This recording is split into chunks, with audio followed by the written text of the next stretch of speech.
നമസ്കാരം. ഗൾഫ് ഫോക്കസിലേക്ക് സ്വാഗതം. നോക്കാം വാർത്തകൾ വിശദമായി. സൗദിയിൽ താമസ കെട്ടിടങ്ങളുടെ വാടക അനിയന്ത്രിതമായി വർദ്ധിക്കുന്നതായി പരാതി. കെട്ടിട ഉടമകളും റിയൽ എസ്റ്റേറ്റ് ഏജൻസികളും യാതൊരു നിയന്ത്രണവും പാലിക്കാതെയാണ് വാടക വർദ്ധിപ്പിക്കുന്നതെന്ന് സ്വദേശികളും വിദേശികളുമായ വാടക താമസക്കാർ പരാതിപ്പെടുന്നു.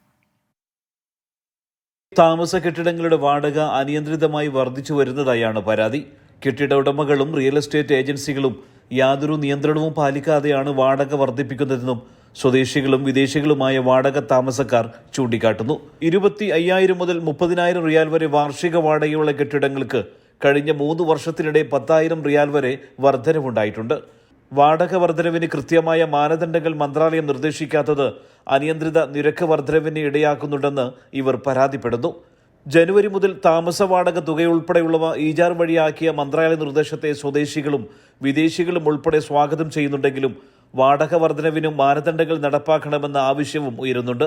രാജ്യത്ത് താമസ കെട്ടിടങ്ങളുടെ നിർമ്മാണത്തിൽ വന്ന കുറവ്, വിസ നടപടികൾ ലഘൂകരിച്ചതോടെ രാജ്യത്തേക്കെത്തുന്ന വിദേശികളുടെ എണ്ണത്തിലുണ്ടായ ഗണ്യമായ വർധനവ് എന്നിവ താമസ കെട്ടിടങ്ങളുടെ ആവശ്യകത വർദ്ധിക്കാൻ കാരണമായതായും റിയൽ എസ്റ്റേറ്റ് രംഗത്തുള്ളവർ ചൂണ്ടിക്കാട്ടുന്നു. സുബൈർ ഉദ്രൂർ, 24 ദമാം. സൗദിയുടെ വിദേശ ബന്ധങ്ങളും വികസനവും വിശദീകരിച്ച് കിരീടാവകാശി മുഹമ്മദ് ബിൻ സൽമാൻ രാജകുമാരൻ. ഇന്ത്യ ഉൾപ്പെടെയുള്ള രാജ്യങ്ങളെ ബന്ധിപ്പിക്കുന്ന സാമ്പത്തിക ഇടനാഴി കരാർ സമീപകാലത്തുണ്ടായ പ്രധാന നേട്ടങ്ങളിലൊന്നാണെന്നും മുഹമ്മദ് ബിൻ സൽമാൻ പറഞ്ഞു. സൗദി ഷൂറ കൗൺസിൽ യോഗം ഉദ്ഘാടനം ചെയ്യുകയായിരുന്നു അദ്ദേഹം. സൗദി ഷൂറ കൌൺസിൽ യോഗം ഉദ്ഘാടനം ചെയ്തുകൊണ്ട് കിരീടാവകാശി മുഹമ്മദ് ബിൻ സൽമാൻ രാജകുമാരൻ ചെയ്ത പ്രസംഗം സൗദിയുടെ സമഗ്രമായ ആഭ്യന്തര വിദേശ നയങ്ങൾ വ്യക്തമാക്കുന്നതായിരുന്നു. ഗസയിലെ ദുരിതങ്ങൾ ലഘൂകരിക്കുകയും സമാധാനപരമായ പരിഹാരം കാണുകയും വേണമെന്ന് കിരീടാവകാശി ആവശ്യപ്പെട്ടു. ആഗോള എണ്ണ വിപണിയുടെ സന്തുലിതാവസ്ഥയും യുവാക്കളുടെ ശാക്തീകരണവും അഴിമതിക്കും ഭീകരവാദത്തിനുമെതിരായ പോരാട്ടവുമെല്ലാം പ്രസംഗത്തിൽ എടുത്തു പറഞ്ഞു. കോവിഡിന് ശേഷം അതിവേഗം തിരിച്ചുവരാൻ സൗദിക്ക് സാധിച്ചു. കഴിഞ്ഞ വർഷം 18 ലക്ഷം തീർത്ഥാടകർ ഹജ്ജ് നിർവഹിച്ചു. 1 കോടി തീർത്ഥാടകർ ഉംറ നിർവഹിച്ചു. വിഷൻ 2030ന്റെ ഭാഗമായി നിരവധി പദ്ധതികളാണ് ആസൂത്രണം ചെയ്തിരിക്കുന്നത്. ആരോഗ്യ വിദ്യാഭ്യാസ മേഖലകളിൽ പല പദ്ധതികളും നടപ്പിലാക്കി. ലോകബാങ്കിന്റെ ഗ്ലോബൽ ലോജിസ്റ്റിക്സ് സൂചികയിൽ രാജ്യം 17 റാങ്കുകൾ മുന്നേറി. സ്വകാര്യ നിക്ഷേപത്തിന് കൂടുതൽ അവസരം നൽകിയതോടെ കായിക മേഖലയിൽ വലിയ കുതിച്ചുചാട്ടം തന്നെ ഉണ്ടായി. 2030 എക്സ്പോയ്ക്കും 2034 ലോകകപ്പ് ഫുട്ബോളിനും ഢാക്കർ റാലി, ഫോർമുല 1 തുടങ്ങിയവക്കും വേദിയാകാൻ സൗദിക്ക് അവസരം ലഭിച്ചത് ആഗോളതലത്തിൽ ലഭിക്കുന്ന അംഗീകാരങ്ങൾക്ക് ഉദാഹരണങ്ങളാണ്. ടൂറിസം മേഖലയിൽ ഈ വർഷം 64% വളർച്ച കൈവരിച്ചു. ഇന്ത്യ, മിഡിൽ ഈസ്റ്റ്, യൂറോപ്പ് എന്നിവയെ ബന്ധിപ്പിക്കുന്ന സാമ്പത്തിക ഇടനാഴിയുമായി ബന്ധപ്പെട്ട ധാരണാപത്രത്തിൽ ഒപ്പുവെക്കാനായത് പ്രധാനപ്പെട്ട നേട്ടമാണ്. ചൈനയുടെ മധ്യസ്ഥതയിൽ ഇറാനുമായുള്ള ബന്ധം പുനഃസ്ഥാപിക്കാനായതും സമീപകാലത്തുണ്ടായ പ്രധാനപ്പെട്ട നേട്ടമാണെന്നും മുഹമ്മദ് ബിൻ സൽമാൻ രാജകുമാരൻ പറഞ്ഞു. ജലീൽ കണ്ണമംഗലം, 24 ജിദ്ദ. ചാരവൃത്തി ആരോപിച്ച് ഖത്തറിൽ തടവിലാക്കപ്പെട്ട ഇന്ത്യൻ മുൻ നാവിക ഉദ്യോഗസ്ഥർക്ക് ആശ്വാസം. മലയാളിയടക്കം 8 പേരുടെ വധശിക്ഷ അപ്പീൽ കോടതി റദ്ദാക്കി. ഇവർക്കുള്ള നയതന്ത്ര പിന്തുണയും നിയമസഹായങ്ങളും തുടർന്നും ഉറപ്പാക്കുമെന്ന് വിദേശകാര്യ സഹമന്ത്രി വി മുരളീധരൻ 24നോട് പറഞ്ഞു. വധശിക്ഷ ജയിൽ ശിക്ഷയായി കുറച്ചു എന്നാണ് റിപ്പോർട്ടുകൾ. ഉത്തരവിന്റെ പകർപ്പ് പുറത്തുവിടാത്തതിനാൽ ജയിൽ ശിക്ഷ എത്ര കാലത്തേക്കെന്ന് വ്യക്തമല്ല. 2022ലാണ് ചാരപ്രവർത്തനം ആരോപിച്ച് ഉദ്യോഗസ്ഥരെ ഖത്തർ തടവിലാക്കിയത്. ചാരവൃത്തി കേസിൽ തിരുവനന്തപുരം സ്വദേശി രാകേഷ് ഗോപകുമാർ അടക്കം 8 ഇന്ത്യക്കാരുടെ വധശിക്ഷ തടവുശിക്ഷയായാണ് ഖത്തറിലെ അപ്പീൽ കോടതി ഇളവ് ചെയ്തത്. ഇന്ത്യയുടെ വിദേശകാര്യ മന്ത്രാലയം ഇക്കാര്യം സ്ഥിരീകരിച്ചു. ഖത്തറിലെ ഇന്ത്യൻ അംബാസഡറും നയതന്ത്ര ഉദ്യോഗസ്ഥരും തടവിലുള്ള ഇന്ത്യക്കാരുടെ കുടുംബാംഗങ്ങളും കോടതിയിൽ ഉണ്ടായിരുന്നതായി വിദേശകാര്യ മന്ത്രാലയം വ്യക്തമാക്കി. ഇന്ത്യക്കാരുടെ മോചനത്തിനായി തുടർന്നും നിയമസഹായങ്ങൾ ലഭ്യമാക്കുമെന്ന് വിദേശകാര്യ സഹമന്ത്രി വി മുരളീധരൻ. കഴിഞ്ഞ കാലങ്ങളിൽ ചെയ്തതുപോലെ തന്നെ തുടർന്നും ഈ ആളുകളുടെ മോചനത്തിന് വേണ്ടിയിട്ടുള്ള പരിശ്രമം വിദേശകാര്യ വകുപ്പും പ്രധാനമന്ത്രിയുടെ നേതൃത്വത്തിൽ കേന്ദ്ര സർക്കാരും തുടരും എന്നാണ് എനിക്ക് പറയാനുള്ളത്. ഖത്തറിലെ Al Dahra global technologies and consulting കമ്പനിയിൽ ജോലി ചെയ്യുകയായിരുന്നു 8 പേരും. ഖത്തറിന്റെ മുങ്ങിക്കപ്പൽ നിർമ്മാണ രഹസ്യങ്ങൾ ഇസ്രയേലിന് ചോർത്തി നൽകിയെന്നാരോപിച്ചാണ് 2022 ഓഗസ്റ്റിൽ ഇവരെ അറസ്റ്റ് ചെയ്തത്. കഴിഞ്ഞ ഒക്ടോബർ 26-ന് വിചാരണ കോടതി വധശിക്ഷ വിധിച്ചു. ഇക്കാര്യം ഖത്തർ ഔദ്യോഗികമായി അറിയിച്ചതിനു പിന്നാലെ ഇന്ത്യ നയതന്ത്ര, രാഷ്ട്രീയ തലങ്ങളിൽ പലതവണ ഇടപെടൽ നടത്തി. പ്രധാനമന്ത്രി നരേന്ദ്രമോദി ഖത്തർ അമീറുമായി ആശയവിനിമയം നടത്തി. ഇന്ത്യയുടെ നയതന്ത്ര വിജയം കൂടിയാണ് ശിക്ഷാ ഇളവ്. 24 ഡൽഹി. കുവൈറ്റിൽ ഡിസംബർ 7 മുതൽ 23 വരെയുള്ള ദിവസങ്ങളിൽ 1,85,000 ദിനാറിന്റെ ധനാപഹരണ കേസുകൾ രജിസ്റ്റർ ചെയ്തതായി ജനറൽ പ്രോസിക്യൂഷൻ. 136 കേസുകളാണ് ലഭിച്ചത്. ബാങ്ക് ലിങ്കുകൾ ഉപയോഗിച്ചോ പേയ്മെന്റുകൾ സ്വീകരിച്ചോ വിശ്വസനീയമല്ലാത്ത കക്ഷികളുമായി ബാങ്ക് ഇടപാടുകൾ നടത്തുന്നതിനെതിരെ പ്രോസിക്യൂഷൻ മുന്നറിയിപ്പ് നൽകി. ക്രമക്കേട് നടന്നതായി സംശയിക്കുന്നവർ ഉടൻ ബന്ധപ്പെട്ട ബാങ്കുകളെ സമീപിക്കണമെന്നും മുന്നറിയിപ്പുണ്ട്. ഗസയിൽ UAE ആരംഭിച്ച ഫീൽഡ് ആശുപത്രിയിലേക്ക് 5ാമത്തെ ബാച്ച് ആരോഗ്യ പ്രവർത്തകർ യാത്ര തിരിച്ചു. 8 പേരാണ് സംഘത്തിൽ. ഇതോടെ ഫീൽഡ് ആശുപത്രിയിലെ ആരോഗ്യ പ്രവർത്തകരുടെ എണ്ണം 43ആയി. ഇസ്രായേൽ പലസ്തീൻ സംഘർഷത്തിൽ പരിക്കേറ്റ പലസ്തീൻ സ്വദേശികൾക്ക് മികച്ച ചികിത്സ ഉറപ്പാക്കുക എന്ന ലക്ഷ്യത്തോടെയാണ് UAE ഗാസയിൽ ഫീൽഡ് ആശുപത്രി ആരംഭിച്ചത്. UAE president Sheikh Mohamed bin Zayed Al നഹ്യാന്റെ നിർദ്ദേശപ്രകാരം UAEയുടെ കാരുണ്യ പദ്ധതിയായ ഗാലൻ നൈറ്റ് 3യുടെ ഭാഗമായാണ് നടപടി. ഈ ഫീൽഡ് ആശുപത്രിയിലേക്ക് 5ാമത്തെ ബാച്ച് ആരോഗ്യ പ്രവർത്തകരെയാണ് UAE ഇപ്പോൾ എത്തിച്ചിരിക്കുന്നത്. ആരോഗ്യ പ്രവർത്തകരുടെ പുതിയ സംഘത്തിൽ ഡോക്ടർമാരും നഴ്സുമാരും ഉൾപ്പെടെ 8 പേരാണുള്ളത്. ഇതോടെ ഇവിടെയുള്ള ആരോഗ്യ പ്രവർത്തകരുടെ എണ്ണം 43ആയി. ആശുപത്രി പ്രവർത്തനം ആരംഭിച്ച് ഇതുവരെ 757 രോഗികൾക്ക് ഇവിടെ ചികിത്സ നൽകിയതായി അധികൃതർ വ്യക്തമാക്കി. കുട്ടികൾക്കും മുതിർന്നവർക്കുമുള്ള തീവ്രപരിചരണ വിഭാഗം ഉൾപ്പെടെ ആശുപത്രിയിൽ പ്രവർത്തിക്കുന്നുണ്ട്. ഈ മാസം 2-നാണ് UAE ഗാസയിൽ ഫീൽഡ് ആശുപത്രിക്ക് തുടക്കമിട്ടത്. അതിനിടെ മഞ്ഞുകാലത്തെ പ്രതിരോധിക്കാൻ ഈ ആഴ്ച 16 ലക്ഷം ബ്ലാങ്കറ്റുകൾ ഉൾപ്പെടെ UAE ഫലസ്തീനിൽ എത്തിച്ചിട്ടുണ്ട്. UAE റെഡ് ക്രസന്റിന്റെ മേൽനോട്ടത്തിലാണ് പലസ്തീനിലെ ദുരിതാശ്വാസ പ്രവർത്തനങ്ങൾ UAE ഏകോപിപ്പിക്കുന്നത്. 24 ദുബായ്. പുതുവർഷം ആഘോഷമാക്കാൻ ഒരുങ്ങി ഖത്തർ. ദോഹയിലെ ലുസൈൽ ബോളിവാർഡിൽ വർണ്ണാഭമായ വെടിക്കെട്ട് ഉൾപ്പെടെ നടക്കും.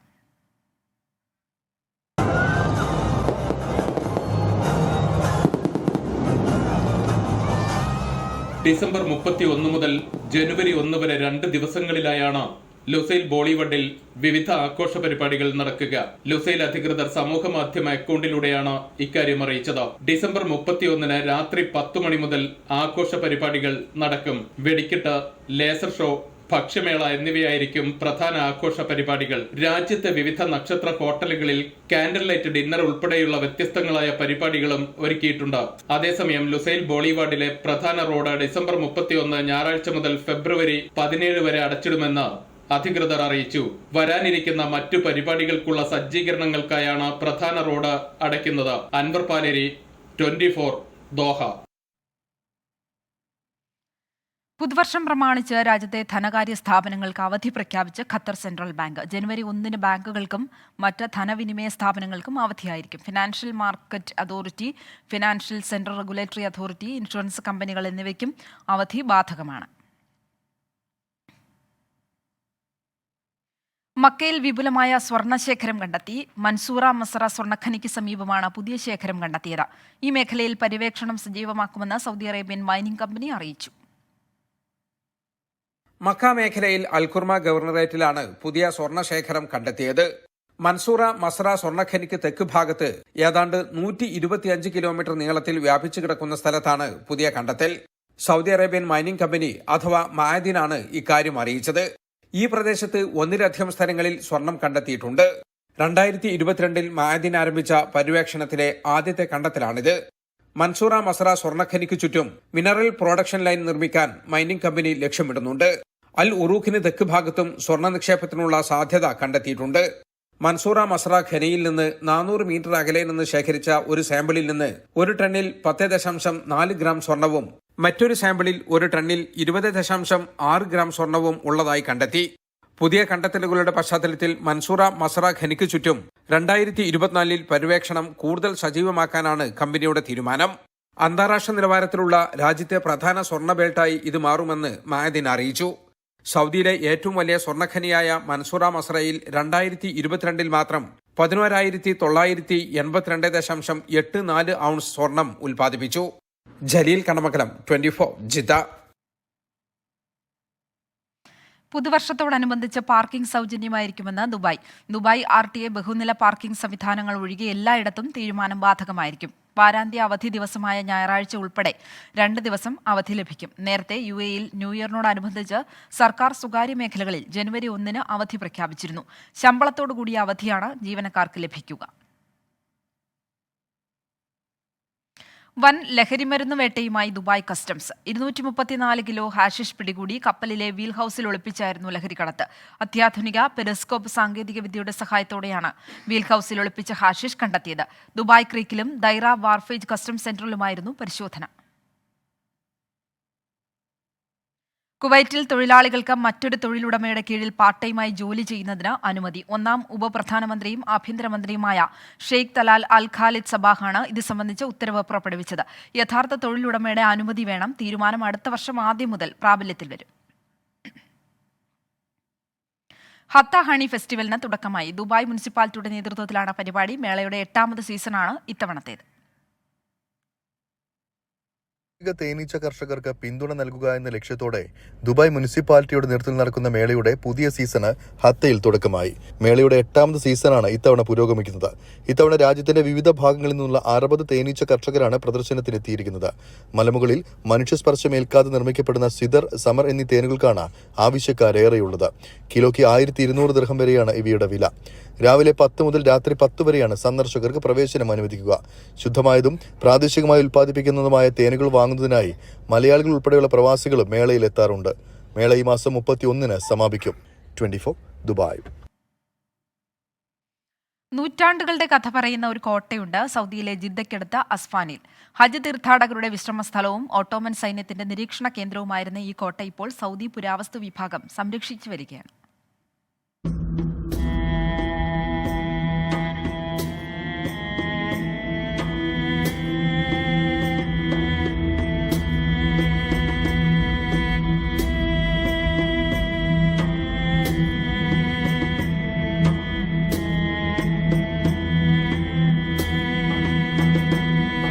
ജിദ്ദക്കടുത്ത അസ്ഫാൻ ഗ്രാമത്തിൽ മക്ക മദീന റോഡിലാണ് ചരിത്ര പ്രാധാന്യമുള്ള ഈ കോട്ടയുള്ളത്. ജിദ്ദ നഗരത്തിൽ നിന്ന് ഏതാണ്ട് 30 കിലോമീറ്റർ വടക്ക് ഭാഗത്ത് ഒരു കുന്നിൻ മുകളിൽ തല ഉയർത്തി നിൽക്കുന്ന അസ്ഫാൻ കോട്ടയ്ക്ക് നൂറ്റാണ്ടുകളുടെ കഥ പറയാനുണ്ട്. 18ാം നൂറ്റാണ്ടിൽ പുതുക്കി പണിത ഈ കോട്ട മക്ക മദീന റോഡ് നിരീക്ഷിക്കാനായി ഓട്ടോമൻ സൈന്യം ഔട്ട്പോസ്റ്റായി ഉപയോഗിച്ചിരുന്നുവെന്നാണ് ചരിത്രം. ഇതുവഴി കടന്നുപോകുന്ന ഹജ്ജുംറ തീർത്ഥാടകരുടെയും കച്ചവടക്കാരുടെയുമെല്ലാം സംരക്ഷണം മുൻനിർത്തിയായിരുന്നു ഈ നിരീക്ഷണം. തീർത്ഥാടകരുടെ വിശ്രമ കേന്ദ്രം കൂടിയായിരുന്നു ഈ സ്ഥലം. ശത്രുക്കളെ നേരിടാനുള്ള തന്ത്രപ്രധാനമായ കേന്ദ്രമായും ഈ കോട്ട ഉപയോഗിച്ചിരുന്നു. ഈ കോട്ടയുടെ നിർമ്മാണത്തിന്റെ ഉദ്ദേശം അവർ പറയുന്നത്, ചരിത്രത്തിൽ പറയുന്നത്, രേഖകളിൽ പറയുന്നത്, ഇവിടെ തമ്പടിക്കുന്ന ഹാജിമാർ, ഈ ഹാജിമാരുടെ സംരക്ഷണം ലക്ഷ്യമാക്കിയായിരുന്നു. ആ സംരക്ഷണം ലക്ഷ്യമാക്കി ഇവിടെ നിൽക്കുന്ന പട്ടാളക്കാർക്ക് താമസിക്കാനുള്ള ഒരു സങ്കേതം എന്ന രീതിയിലാണ് ഈ കോട്ട നിർമ്മിച്ചത് എന്നാണ് രേഖകളിൽ കാണുന്നത്. വെടിയുണ്ട സംഭരിക്കാനുള്ള സൗകര്യങ്ങളും പീരങ്കികൾക്കുള്ള സജ്ജീകരണങ്ങളുമെല്ലാം ഇവിടെ കാണാം. ചതുരാകൃതിയിലുള്ള കോട്ടയുടെ കൽമതിലുകളും ടവറുകളുമെല്ലാം നല്ല ശക്തിയോടെ ഇന്നും നിലനിൽക്കുന്നുണ്ട്. സമീപത്തെ പർവ്വതങ്ങളിൽ നിന്ന് കൊണ്ടുവന്ന ബസാൾട്ട് പാറക്കല്ലുകൾ ഉപയോഗിച്ചാണ് കോട്ട നിർമ്മിച്ചിരിക്കുന്നത്.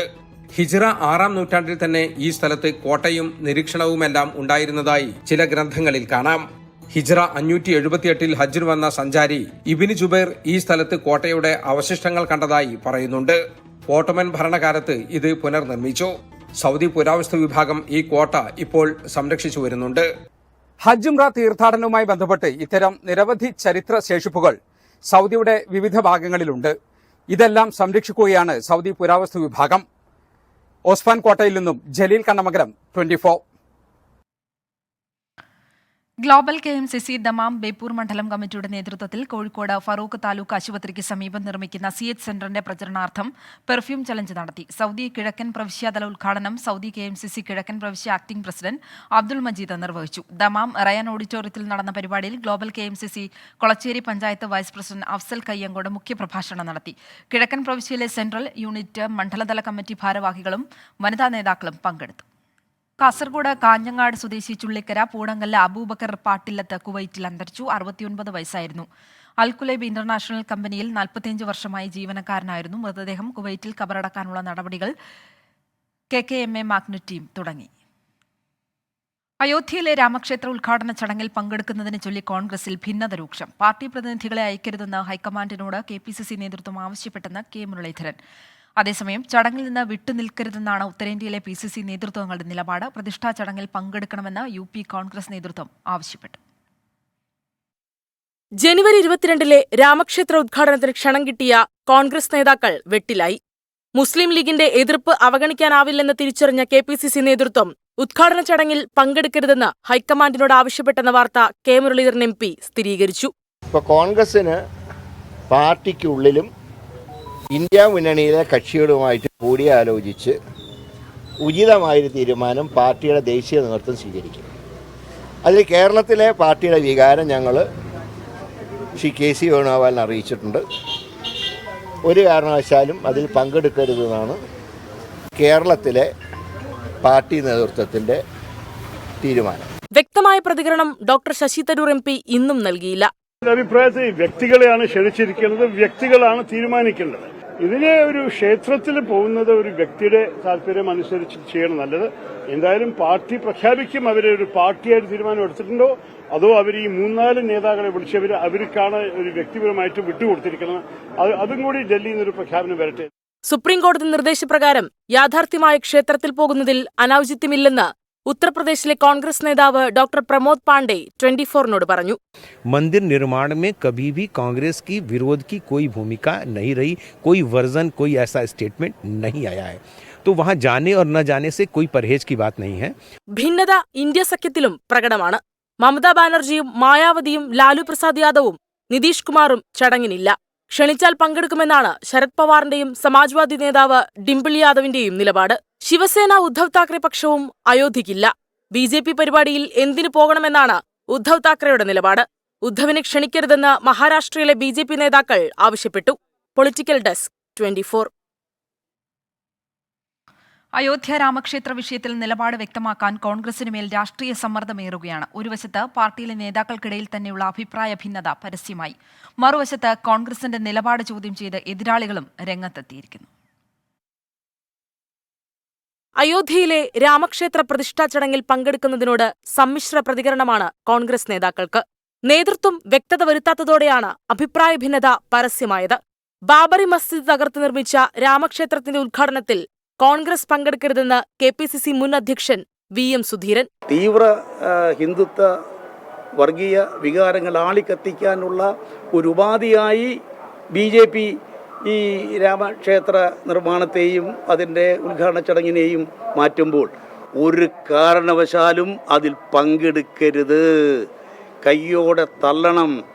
വിഷയത്തോട് വൈകാരികമായി പ്രതികരിച്ചാൽ നേട്ടം സംഘപരിവാറിനായിരിക്കുമെന്ന മുന്നറിയിപ്പാണ് മുല്ലപ്പള്ളി രാമചന്ദ്രന് നൽകാനുള്ളത്. അതേസമയം രാമക്ഷേത്രവുമായി ബന്ധപ്പെട്ട കോൺഗ്രസിന്റെ ആശയക്കുഴപ്പത്തിന് കാരണം മുസ്ലിം ലീഗാണെന്ന് കേന്ദ്ര സഹമന്ത്രി V മുരളീധരൻ പ്രതികരിച്ചു. അങ്ങനെ പങ്കെടുക്കുന്നതിൽ ഭയപ്പെടുന്നതിന്റെ കാരണം മുസ്ലിം ലീഗാണ്. മുസ്ലിം ലീഗിനെ ഭയന്നിട്ടാണ് കേരളത്തിൽ കോൺഗ്രസ് പ്രവർത്തിക്കുന്നതെങ്കിൽ കോൺഗ്രസ് പേര് മാറ്റിയിട്ട് മുസ്ലിം ലീഗിൽ ലയിച്ചാൽ മതി. ചടങ്ങിലേക്ക് ക്ഷണം സ്വീകരിച്ച കോൺഗ്രസ് നിലപാടിൽ അത്ഭുതമില്ലെന്ന് മന്ത്രി MB രാജേഷ് പറഞ്ഞു. ബാബറി മസ്ജിദ് പൊളിച്ചുകൊടുക്കുന്നതിന് എല്ലാ സൗകര്യവും ചെയ്തു കൊടുത്തവരാണ് കോൺഗ്രസ് എന്ന വിമർശനം. ഒരു തരത്തിലും അത്ഭുതത്തിന് അവകാശമില്ല.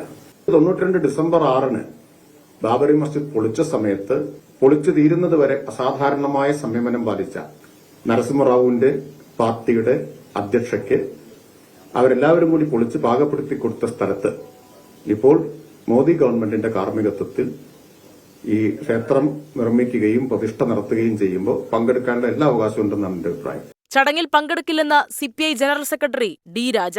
കോൺഗ്രസിന് അതിന്റേതായ നിലപാടുകളുണ്ടെന്ന് മാത്രമാണ് വിമർശനങ്ങളോട് നേതൃത്വത്തിന്റെ മറുപടി. News desk 24. നവകേരള യാത്രക്കിടയിലെ ഷൂവേർ പ്രതിഷേധം റിപ്പോർട്ട് ചെയ്ത 24 റിപ്പോർട്ടർ വിനീത വിജിക്കെതിരെ കള്ളക്കേസെടുത്തതിൽ LDFിലും എതിർപ്പ്. പോലീസിനെ സർക്കാർ തിരുത്തണമെന്ന് RJD സംസ്ഥാന അധ്യക്ഷൻ MV ശ്രേയാംസ് കുമാർ ആവശ്യപ്പെട്ടു. മാധ്യമ സ്വാതന്ത്ര്യത്തിനൊപ്പമെന്ന് CPI സംസ്ഥാന സെക്രട്ടറി ബിനോയ് വിശ്വവും പറഞ്ഞു. സംസ്ഥാനത്തിന്റെ തലവനെതിരെ അക്രമം അഴിച്ചുവിടുന്നവർക്ക് എന്താണ് ചെയ്തുകൂടാത്തതെന്നായിരുന്നു ഗവർണറുടെ ചോദ്യം. മാധ്യമപ്രവർത്തകരുടെ ഫോൺ രേഖകൾ സമൂഹ മാധ്യമങ്ങളിലൂടെ ചോർത്തിയതിനെ വിമർശിച്ച് മുസ്ലിം ലീഗ് സംസ്ഥാന ജനറൽ സെക്രട്ടറി PMA സലാമും രംഗത്തെത്തി. ഏതായാലും അത് പോലീസിൻ്റെ ഭാഗത്തുനിന്ന് പറ്റിയ വീഴ്ച തന്നെയാണ്. അങ്ങനെ നടന്നു കഴിഞ്ഞാൽ പിന്നെ മാധ്യമ സ്വാതന്ത്ര്യം എവിടെയുള്ളത്? അത് ഗവൺമെൻറ്റിൻ്റെ നിലപാടല്ല, എനിക്ക് തോന്നുന്നു മറിച്ച് പോലീസിൻ്റെ ചില ആൾക്കാരുടെ, ഏത് ലെവലിൽപ്പെട്ട ആൾക്കാരെന്ന് എനിക്കറിയില്ല, അവർ നടത്തിയ കാര്യമായിട്ടാണ് ഞാൻ കാണുന്നത്. അല്ല, മാധ്യമ സ്വാതന്ത്ര്യത്തിന് കമ്മ്യൂണിസ്റ്റ് പാർട്ടി മാനിക്കും. സൈബർ ആക്രമണങ്ങളുടെ ശൈലി ഒരു ആരോഗ്യകരമായ ശൈലിയല്ല. ഇടതുപക്ഷത്തിൻ്റെ നിലപാട് അത്ര എല്ലാ നീക്കങ്ങളും തെറ്റാണെന്നാണ്. എനിക്ക് നല്ല ഉറപ്പാണ്, നിങ്ങൾ കുറ്റമാരോപിക്കാൻ ശ്രമിക്കും പോലെ ബന്ധപ്പെട്ട ഒരു ഇടതുപക്ഷ പാർട്ടിയും അത് ചെയ്യില്ല. If here the head of the state can be attacked, then why you are so surprised if the cases are filed against the pressman? Can you imagine any other state where head of the state can be attacked and you never ask this question? കേസെടുത്തിട്ട് പിന്നെ അവരെ എത്രമാത്രം ഉപദ്രവിക്കാൻ കഴിയും അത്രമാത്രം. അതിൽ സ്ത്രീകളാണെന്ന് പരിഗണന കൊടുക്കുന്നില്ല, കുട്ടികളാണെന്ന് പരിഗണന കൊടുക്കുന്നില്ല, മാന്യതയുടെ പരിവേഷം പോലും ഇല്ലാതെ എത്ര മൃഗീയമായി അവർക്കെതിരെ പോലീസ് ഒഫീഷ്യലായി രഹസ്യമായി കോടതിയിൽ കൊടുക്കുന്ന റിപ്പോർട്ടുകൾ പോലും ഭരണകക്ഷി മുഖേന ചോർന്ന് പുറത്തു പോവുകയാണ്. ഗൾഫ് ഫോക്കസ് പൂർണ്ണമാകുന്നു. നമസ്കാരം.